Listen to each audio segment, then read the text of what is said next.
শুনা শুনা হিমন্ত মামা মোহৰ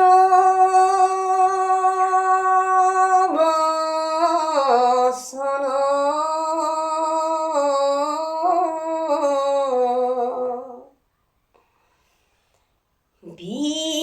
বিচাৰ কৰি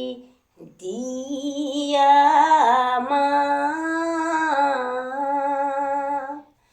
এহি তিনিজন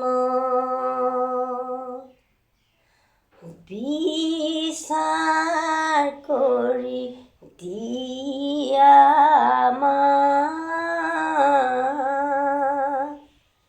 এহি তিনিজন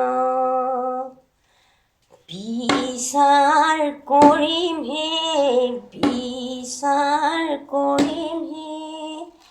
আদালতৰ পৰা উলিয়াই দিয়ক বিচাৰ কৰিম হে